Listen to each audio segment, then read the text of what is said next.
Mesdames et messieurs, bonjour. Bienvenue à l'espace développement durable d'EBIS 2014. Je suis Dominique Béard de Terra 21, partenaire de cet espace. Je vous souhaite la bienvenue. Alors nous allons parler pendant ces 30 minutes des plateformes territoriales d'accompagnement au développement durable pour les organisateurs. Il y a 2 ans, nous avions déjà parlé de ces plateformes et 2 ans plus tard, nous avons souhaité inviter 2 nouveaux représentants qui nous expliquent déjà ce qu'est une plateforme, qui nous parlent de leur structure, qui nous indiquent quelles sont les tendances depuis 2 ans, quelles sont les évolutions, et puis qui nous parlent des perspectives à venir et notamment d'un réseau interrégional sur ces plateformes. Alors pour ce faire, nous avons 2 invités aujourd'hui. Donc Aurélie Montagnon, donc vous venez de Rhône-Alpes et vous êtes la coordinatrice du réseau de musique actuelle de la région qui s'appelle Tagada Tsoin Tsoin et également qui a mis en place un collectif pour les festivals. C'est bien ça, comment s'appelle le collectif ? Alors il s'agit du collectif RAF Rhône-Alpes Festival. D'accord, donc bienvenue à vous. Merci. Geoffroy Webel, donc vous venez d'Alsace et vous êtes responsable de la plateforme Éco-Manifestation Alsace, donc également bienvenue à Nantes. Si la première plateforme évoquée s'occupe de la musique actuelle, je crois que vous travaillez sur les musiques actuelles mais également sur d'autres types d'événements. Oui, exactement. En fait, nous, on a notre particularité au sein du réseau des différents dispositifs d'accompagnement des éco-manifestations. C'est que sur Éco-Manifestation Alsace, on s'adresse à tout type d'organisateurs de manifestations, que ce soit des organisations sportives, culturelles ou de type populaire, type marché aux puces. On est vraiment sur tout type de public et d'organisateurs, même si nos racines viennent de l'association qui porte la plateforme Éco-Manifestation Alsace, qui est donc Zone 51, un organisateur de manifestations culturelles sur les musiques actuelles. D'accord. Alors, je vais revenir à Aurélie et je vais vous proposer dans un premier temps de présenter précisément quelles sont vos 2 structures et de nous dire quelles sont les activités, quel est l'historique de cette structure et ce que vous y faites. Alors le réseau pour lequel je travaille, donc, qui s'appelle Tagada Tsoin Tsoin, c'est un réseau régional de musiques actuelles qui regroupe divers professionnels qui viennent de différentes branches des musiques actuelles. Donc on a des programmateurs à travers des salles, des festivals, des organisateurs de concerts, on a aussi des tourneurs et des labels qui travaillent en fait sur l'accompagnement artistique autour des sélections pour les Inouïs du Printemps de Bourges. En fait, parmi nos missions, on est l'antenne Rhône-Alpes du Printemps de Bourges. Et au-delà de ça, on a aussi une mission d'aide à la structuration du secteur professionnel. Et c'est sur cette mission-là qu'on a initié depuis 3 ans un collectif régional de festivals. En fait, on organise régulièrement des réunions sur chaque département de la région, donc sur les 8 départements, pour recueillir en fait des problématiques vécues par les professionnels selon leur type d'activité. Et donc il y a 3 ans, on avait eu des retours de certains festivals sur les départements de Savoie, Haute-Savoie, où on avait noté en fait un gros déséquilibre en termes d'animation du territoire, avec énormément de festivals qui se créaient sur une période, sur l'été en fait, une période assez courte. Des festivals qui s'organisaient à 50 km l'un de l'autre à peine. Et en fait, il y avait une espèce comme ça de montée de concurrence, entre guillemets, ou en tout cas un manque de coordination sur ce territoire-là. On a souhaité l'élargir aux autres départements de la région pour voir si les festivals partageaient des mêmes problématiques. Et en fait, on a organisé une table ronde avec une trentaine de festivals qui étaient tous réunis les uns en face des autres pour la première fois, et qui nous ont demandé en fait de poursuivre le travail en les aidant à monter ce collectif. Est-ce que vous pouvez décrire quel est le type d'adhérents au collectif ? Quels sont les types de festivals ? Alors pour l'instant, on a 22 adhérents qui sont les membres fondateurs en fait, et ce sont des festivals à 99% qui sont associatifs, des festivals de musiques actuelles et qui se définissent comme des festivals de territoire. C'est-à-dire que ce sont des festivals qui travaillent sur un territoire donné avec les acteurs locaux, qui ont souvent une histoire liée au territoire sur lequel ils sont implantés, qui ont des programmations artistiques avec des lignes définies, qui travaillent sur la découverte artistique, sur l'émergence régionale, etc. Voilà, il y a tout un système de pensée, entre guillemets. Enfin, en fait, des points qui reviennent finalement dans ce qu'on dans tous les piliers du développement durable. Enfin, en tout cas, c'est le point commun qu'on a trouvé. Et c'est des festivals qui ont des jauges en gros de 2000 à 10 000 personnes à peu près. Geoffroy, comment se structure votre propre collectif, votre propre plateforme ? Alors nous justement, l'émergence est un peu différente puisque c'est pas un collectif. Ça a été suite à l'engagement fort de Zone 51 dans nos actions éco-responsables, notamment la mise en place dès 2006 de gobelets réutilisables sur le Festival des Arts Scéniques. Un rapprochement en fait de Zone 51 avec l'ADEME, donc l'Agence de l'environnement et de la maîtrise de l'énergie sur la région Alsace. Et au fur et à mesure des années, finalement, Zone 51 est devenue une sorte de référent officieux sur cette thématique des éco-manifestations. Et du coup, en 2011, l'ADEME a souhaité se doter d'un acteur sur le territoire alsacien qui puisse répondre aux sollicitations des organisateurs de manifestations, puisque Zone 51 recevait des demandes, mais l'ADEME également recevait des demandes de différentes manifestations pour des accompagnements, pour du matériel. Et il y avait un manque en la matière sur le territoire, et du coup l'association Zone 51, suite au travail en partenariat avec l'ADEME depuis plusieurs années, a décidé donc d'héberger cette plateforme Éco-Manifestation Alsace. Alors, on parle souvent de plateforme. Donc, lorsqu'on est dedans, on imagine bien ce que c'est. Donc, pour les personnes qui ne comprendraient pas exactement, c'est quoi une plateforme? C'est quoi? C'est un local, un site internet, un stock de gobelets? C'est quoi? Alors, c'est plusieurs choses. De toute façon, effectivement, il y a un local, il y a une possibilité de rencontre physique entre l'organisateur et l'animateur ou les animateurs, animatrices de la plateforme. C'est 3 grandes missions qu'on pourrait définir pour Éco-Manifestation Alsace en tout cas. C'est tout d'abord du conseil auprès des différents organisateurs, c'est de la proposition d'outils méthodologiques, mais également outils concrets, pratiques, des supports de tri, la signalétique, des gobelets, des toilettes sèches. Ça peut être très très différent selon les différentes plateformes qui existent. Et puis c'est surtout susciter des rencontres, des journées de travail, des visites de festivals, de différents événements entre organisateurs qui se sentent concernés pour créer une sorte de réseau des organisateurs concernés par la thématique d'éco-responsabilité ou de développement durable sur le territoire. Et puis d'échanger des bonnes pratiques et d'avancer ensemble dans cette direction. D'accord, donc un local, des moyens, un site internet, des rencontres. Est-ce que sur votre plateforme à vous, c'est à peu près les mêmes moyens? Quelle différence il y a? Du coup, je pourrais reprendre tout ce que tu viens de dire. Par contre, ce que je rajouterais, c'est aussi un discours commun, en fait, je pense. C'est une coordination, c'est un échange d'expériences, c'est une coordination d'actions, d'activités, souvent, et surtout un discours commun pour pouvoir, en fait, porter une parole issue du secteur professionnel auprès de partenaires publics ou privés. En tout cas, sur le collectif des festivals, un des objectifs principaux, c'était de pouvoir faire entendre les professionnels sur la manière d'accompagner les événements, les festivals, dans une durabilité et vers les conditionnalités qui sont en train de se mettre en place plus ou moins sur les territoires, sur les aides publiques et autres types d'aides. Du coup, Aurélie, quels sont vos partenaires ou quels sont vos interlocuteurs?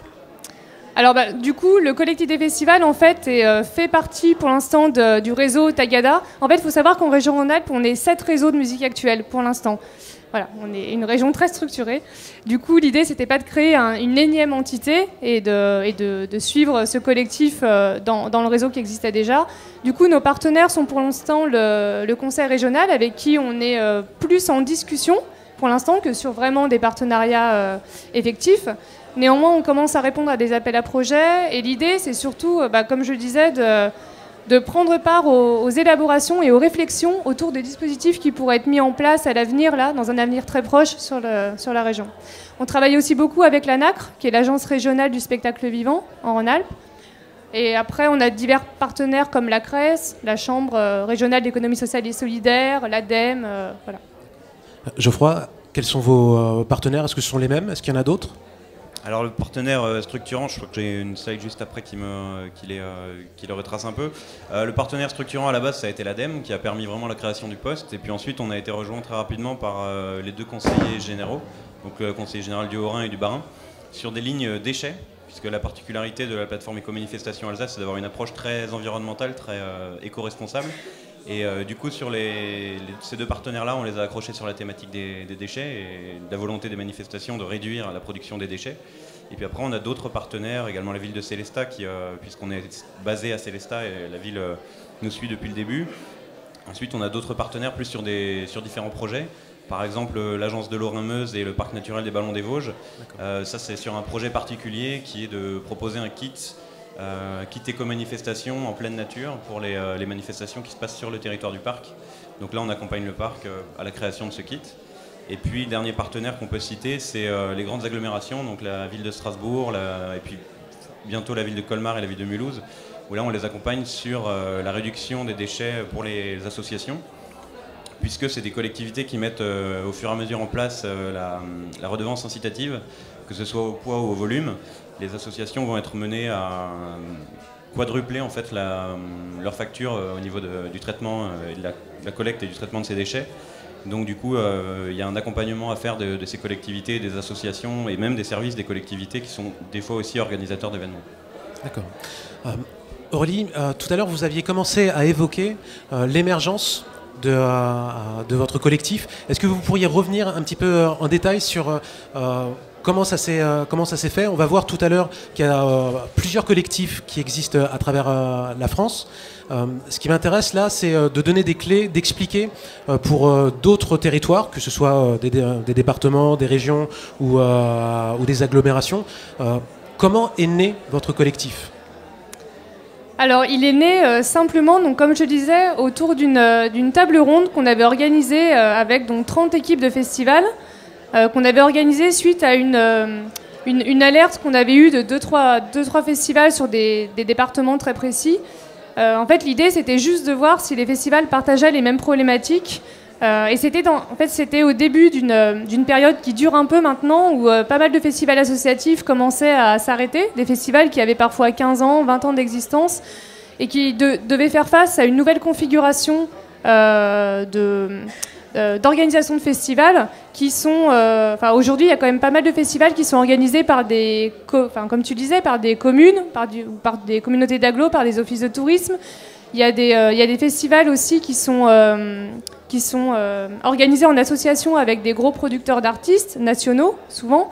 Et en fait, c'est des formats qui tendent à déstabiliser, en fait, je pense, les formats de festivals qu'on connaissait jusqu'à présent, qui étaient majoritairement associatifs, faits par des équipes souvent bénévoles. C'est des gens qui ont commencé entre potes, quoi, à organiser des festivals sur leur territoire où il ne se passait pas grand-chose. Et du coup, c'est des événements qui ont pris de l'ampleur d'année en année. Enfin, là, je caricature un peu, mais c'est quand même le cas de la majorité des festivals qu'on a dans le collectif. Et du coup, pour arrêter un peu cette hémorragie, entre guillemets, on a voulu en fait les faire bosser ensemble et les faire se fédérer. Alors pas forcément en créant une structure et une entité avec un besoin de coordination et d'animation, mais en fait, néanmoins, ça a débouché là-dessus. En tout cas, ils nous ont demandé de les accompagner jusqu'à ce que leur démarche soit complètement autonome. Donc, ça fait 2 ans et demi, 3 ans maintenant qu'on les accompagne là-dessus. Alors, une question à tous les deux. Il y a 2 ans, quand on a parlé des plateformes, on était très curieux de voir comment ces plateformes fonctionnaient. Alors, on l'est encore.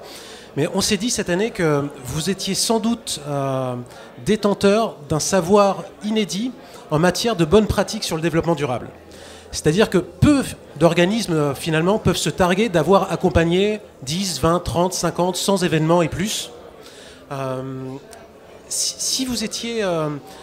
si par exemple je vous chargeais de rédiger un rapport avec des recommandations sur ce qui marche pas, quelles seraient selon vous les tendances pour mettre en place le développement durable dans un événement? Geoffroy? Pour parler de retour de terrain, moi je parle toujours de déchets, mais ça va être encore le coût des déchets, quoi. C'est-à-dire que pour moi, le retour évident au niveau des différents contacts qu'on peut avoir des organisateurs de manifestations, pourquoi est-ce qu'ils viennent nous contacter? C'est parce qu'ils se posent des questions sur comment réduire ces déchets. Et du coup, le levier, c'est peut-être triste à dire, mais je pense que le levier le plus efficient pour faire intégrer cette problématique-là aux organisateurs, c'est peut-être ce levier justement de la redevance, de l'incitation financière aussi à réduire ces déchets, parce que certains organisateurs ne se sentent pas concernés encore par ces problématiques-là. Alors bien sûr, il y a certains organisateurs, certaines équipes bénévoles qui ont certaines valeurs, qui véhiculent certains messages, ou surtout ce qui est événements qui ont un lien avec le sport, avec le côté santé, le côté aussi naturaliste. Là, on a des équipes qui sont en général assez sensibles, mais il y a aussi tout un panel d'événements qui ne sont pas du tout liés avec ces thématiques de respect de l'environnement. Et elles, je pense qu'elles ont besoin d'un petit coup de pouce. Et à mon avis, le côté redevance incitative est un bon levier pour ça. Donc là, ce serait un levier au niveau des communes et au niveau des territoires. Au niveau des communes, oui. Mais sachant qu'il faudra toujours un accompagnement pour pas que ce soit trop violent pour elles, parce que comme dit, un facteur 4 sur une facture d'enlèvement de déchets, ça peut un peu refroidir. Okay. Est-ce qu'il y a d'autres leviers ou freins que vous identifiez, ou des choses qui finalement, on en parle beaucoup, mais ça sert à rien, ça marche pas? Alors du coup, moi j'ai plus d'exemples liés à des festivals de musiques actuelles, puisque même si à terme, je pense qu'en région, il va y avoir des dispositifs d'accompagnement sur des événements autres que musique actuelle, et je pense bien que croiser des accompagnements sur des festivals sportifs ou d'autres disciplines, je pense que tout l'intérêt est là. Mais du moins, pour l'instant, nos travaux en fait sont à la fois sur l'environnement, effectivement, mais il y a déjà pas mal de festivals qui finalement, depuis plusieurs années maintenant, mettent pas mal de choses en place sur le respect de l'environnement, qui communiquent de façon plus ou moins bonne, mais en tout cas, tout ce qui est gobelets recyclables, etc., c'est des choses qui deviennent maintenant presque habituelles. Et du coup, on est plus sur des problématiques qui peuvent concerner le côté social ou l'économie des festivals ou la gouvernance des équipes. Alors pour en citer quelques-uns, je ne vais pas vous lire toute la charte rédigée et co-signée par les festivals, ce serait un peu laborieux, mais pour vous montrer deux, trois actions qu'on défend. Donc, par exemple, il y a défendre un projet artistique et une ligne de programmation définie sur un événement, favoriser la diversité des propositions artistiques et encourager des projets innovants, favoriser la pérennisation des équipes, leur professionnalisation, leur formation, adapter les conditions d'accueil requises par les artistes en fonction de la dimension de chaque festival, en lien avec les tourneurs et les producteurs. Et ça, le rapport entre festival et producteurs d'artistes, en ce moment, en France, c'est quelque chose qui est assez compliqué, sur laquelle on n'a pas encore de solution. Mais il y a beaucoup de régions qui commencent à se poser la question, en tout cas. Encourager une gestion financière rigoureuse des festivals en fonction de leur réalité économique et proposer des alternatives pour contourner la pratique de surenchère imposée par certains producteurs. Voilà, concrètement. Alors, ce document, c'est une charte d'engagement, c'est une adhésion à votre collectif? C'est une charte qui a été rédigée par les membres fondateurs et à laquelle les adhérents doivent signer pour adhérer au collectif. Et alors, en fait, quand ils signent ça veut dire que c'est un objectif à atteindre ou qu'ils l'ont déjà atteint? Ou c'est un minimum? Ah, ce serait trop beau si on l'avait déjà atteint. Ce sont des objectifs à atteindre. Voilà. Est-ce que chez les Alsaciens, vous avez également ce genre de charte? Alors non, on a un autre outil qui est en fait un appel à projet, qui s'appelle Graines d'éco-manif, et on sélectionne donc chaque année 6 manifestations qu'on va suivre de façon plus poussée afin de capitaliser une expérience sur certaines actions qu'elles peuvent mettre en place pour ensuite en éditer des outils de communication et en faire profiter au plus grand nombre. D'accord.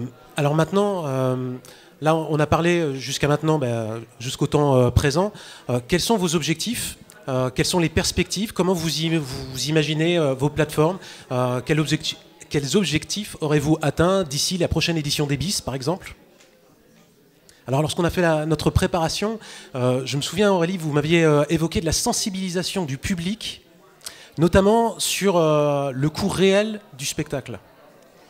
Oui, parce qu'en fait, on travaille aussi sur ce qu'on appelle l'intérêt sociétal des festivals. En fait, on travaille là-dessus avec nos homologues plus ou moins bretons, avec le collectif des festivals bretons, qui existe depuis plusieurs années et qui a déjà beaucoup travaillé sur l'intérêt sociétal. En gros, ils ont défini une nouvelle façon de valoriser les festivals autrement que sur le biais artistique et uniquement sur le côté culturel. Donc il y a tout le côté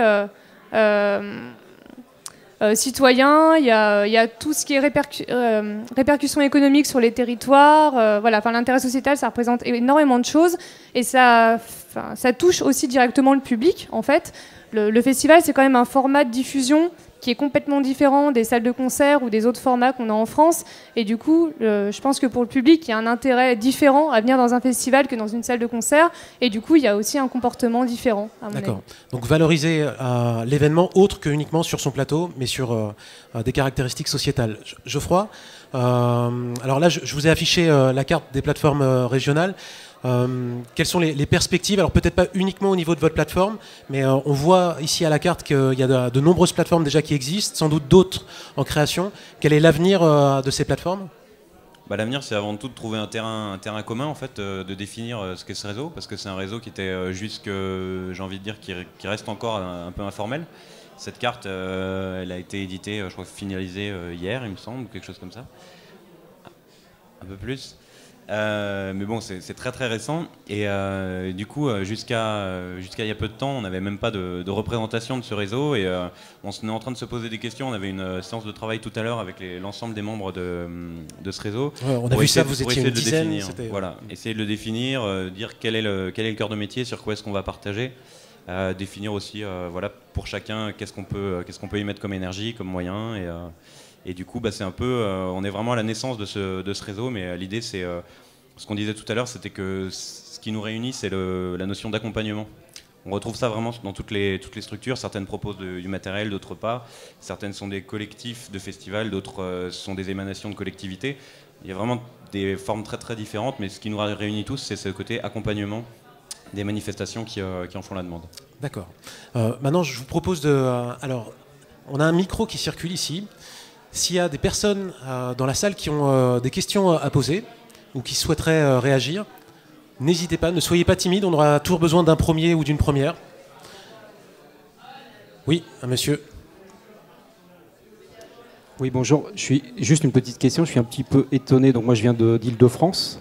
Et là, je me rends compte qu'en fait, les 8 plateformes sont toutes en province. Est-ce qu'il existe ce type de plateforme pour l'Île-de-France? Est-ce qu'il y a telles plateformes en Île-de-France? Est-ce que vous avez des interlocuteurs Parce que vous parliez de vos collègues des autres régions, mais voilà, moi j'ai aussi monté des festivals en Bretagne, donc je connais, mais actuellement je travaille près de Versailles et une salle de spectacle. Vous en connaissez des interlocuteurs qui travaillent sur des plateformes d'accompagnement? Non, j'étais tout à l'heure avec les gens du RIF. Oui.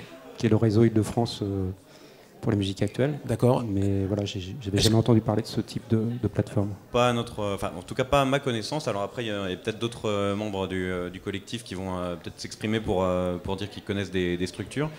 En tout cas, ce que je sais, c'est que régulièrement, on mène tous dans nos coins du travail de veille pour retrouver justement des outils méthodologiques, des fiches actions à mettre à disposition sur nos différentes plateformes et sites web.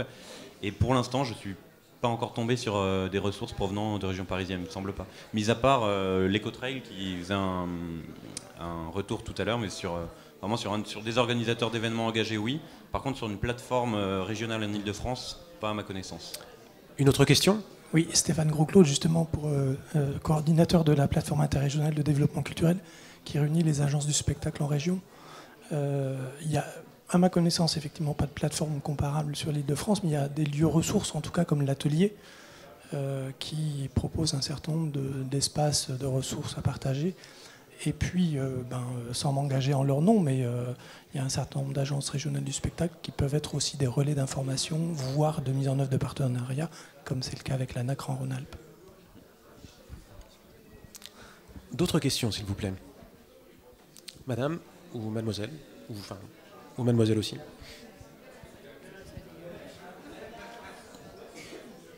Bonjour, Charlotte Harouk, je travaille pour le SYMPAS, qui est le syndicat des prestataires techniques qui œuvrent dans le spectacle vivant et les différents événements. Et j'avais une question qui était de savoir, vous disiez qu'on était à l'aube de ce réseau, et je voulais savoir parce que vous menez chacun de votre côté différents travaux. J'imagine que parfois vous menez du coup les mêmes travaux d'une plateforme à l'autre. Est-ce qu'il y a une ambition de mise en commun de vos travaux, puisque même s'il y a des spécificités territoriales, régionales, il y a quand même beaucoup de thématiques communes à l'ensemble des festivals ou des manifestations organisées. Et est-ce qu'il y a cette ambition quand même de vous, alors pas forcément de vous fédérer, mais d'avoir cette mise en commun de travaux et peut-être plus d'échanger entre vous pour savoir en effet ce qui se fait à droite, à gauche, qui existe, tout ça, parce que voilà. Je pense que pour l'instant ça se fait surtout pour le côté pour les documents entre nous, effectivement pour pas réinventer la poudre chacun de notre côté.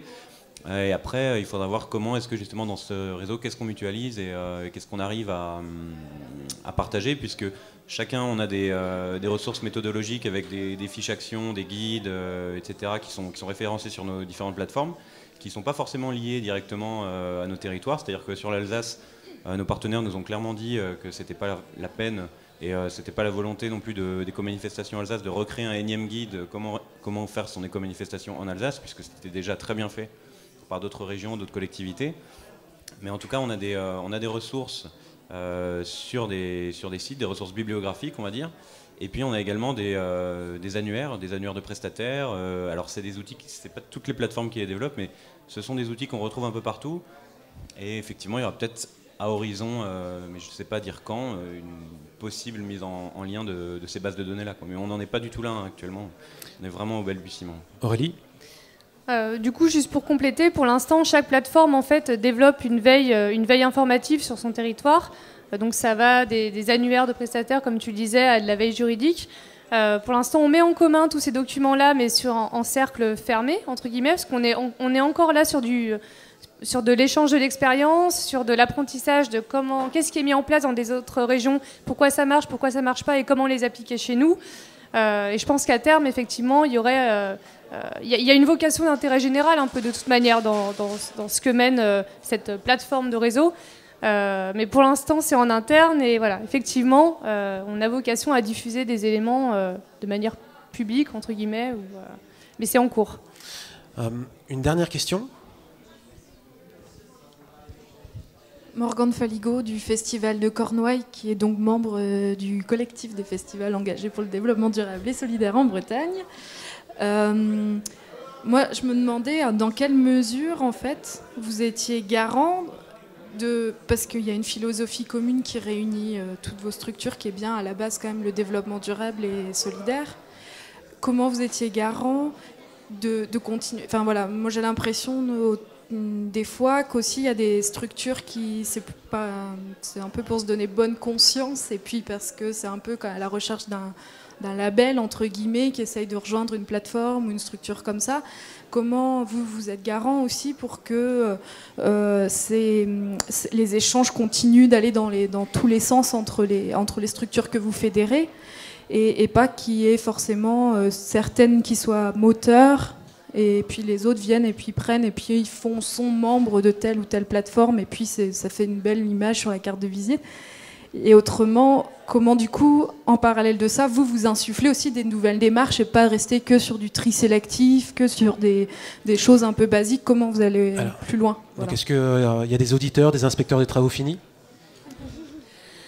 C'est un peu nous, malheureusement, pour l'instant, par défaut, en tout cas. Mais en fait, amener les membres d'un collectif ou d'une plateforme à rédiger une charte, à se mettre d'accord sur des valeurs qu'ils vont défendre, sur des missions, sur des objectifs, même à long terme, créer des espèces de règlements intérieurs avec des critères d'entrée et des critères de sortie. C'est tout ce genre de choses en fait, qui permettent justement de garantir que les engagements pris sont respectés. Et du coup, après, c'est à charge des collectifs d'intégrer des forces vives qui joueront le jeu et qui s'impliqueront et qui tireront tout le monde vers le haut et non pas l'inverse. Mais tout ça, en fait, ça se retrouve à travers c'est à la fois de la bonne volonté et c'est des choses qui sont signées, qui sont écrites. Et souvent, c'est le rôle d'un coordinateur un peu de veiller à ce que tout soit suivi, quoi. Mais pour moi, tout est dans les critères de fonctionnement qui doivent être posés et respectés à un moment donné. Et ça se joue aussi beaucoup dans les critères d'adhésion dans ce genre de collectif. Souvent, c'est des collectifs où pour adhérer, il faut être coopté, il faut faire une demande qui est étudiée sur certains critères, justement. Enfin voilà, après, ça marche beaucoup sur de la bonne volonté, hein, mais...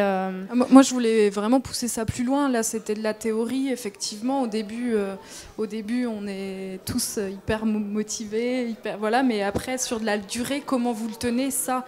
Parce qu'au début, oui, on a tous envie de faire des actions, mais voilà. Alors, c'est une très bonne question. Et d'ailleurs, cette question, je vous invite à la poser tout à l'heure dans l'atelier, puisqu'on va conclure cet atelier. Moi, j'ai juste, pour vous demander un mot de conclusion, je vous avais posé la question lorsqu'on s'était eu au téléphone. Est-ce que vous auriez juste un moment, puisque tout ça n'est qu'une aventure humaine, un moment qui vous a marqué particulièrement à travers vos activités, de plateformes, que vous aimeriez partager ?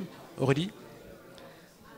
Bah, pour moi, alors c'est basique ce que je vais dire, mais le moment le plus marquant, c'était de voir 30 programmateurs de festivals qui travaillent tous sur une même région. Alors certes, il y a 8 départements en Rhône-Alpes, mais ça reste quand même une seule région. Et de les voir me dire qu'ils s'étaient jamais retrouvés à plus de 2 ou 3 dans une réunion. C'était la première fois qu'ils étaient aussi nombreux et qu'ils ne voulaient pas perdre cette dynamique-là. Et voilà, et qu'ils nous demandent de maintenir cette dynamique. Alors moi, en tant que coordinatrice d'un réseau qui existe depuis 15 ans en région, ça m'a paru un peu aberrant, à vrai dire, mais je me suis rendu compte surtout du besoin qu'ont ces acteurs de ne pas travailler de manière isolée, parce qu'en fait, ils partagent tous les mêmes problèmes. Donc grâce à vous, en fait, tout le monde s'était rassemblé. Geoffroy, est-ce que il y a un dernier point Simplement, oui, c'est très récent. Là, on organise régulièrement des soirées d'échange entre organisateurs. Et là, c'était sur le thème de la vaisselle réutilisable dans un petit village le long des Vosges, là sur le Piémont vosgien. Et il y avait une douzaine de participants, d'organisateurs. Et ce qui m'a particulièrement marqué et particulièrement fait plaisir, c'est que à la fin de la réunion, il y a vraiment eu un temps où les organisateurs parlaient aux organisateurs. C'est-à-dire que moi, j'aurais pu ne plus être là. Et tout fonctionnait très bien. Il y a eu des contacts qui se sont échangés, des échanges de prestataires, des tuyaux, etc. Et c'est ces moments-là, je pense qu'on n'est pas là forcément pour labelliser un événement, s'il est éco-manifestation ou non, mais en tout cas on est activateur. Et à un moment ça marche. Voilà, si à un moment on arrive à mettre des organisateurs en lien, parce que c'est eux qui connaissent leur métier, leur cœur de métier, et puis leurs différents prestataires, etc. Et je pense que s'il y a une chose qui m'a marqué et qui peut témoigner de l'efficacité, de la pertinence de ce type de plateforme, c'est la mise en lien entre organisateurs et finalement nous on est juste là pour les mettre ensemble, quoi. Très bien. Aurélie, Geoffroy, merci. Merci à vous d'avoir assisté à l'atelier. On se donne rendez-vous dans 15 minutes avec Olivier Donat pour les freins à la consommation culturelle. Restez, ça va être passionnant. À tout à l'heure.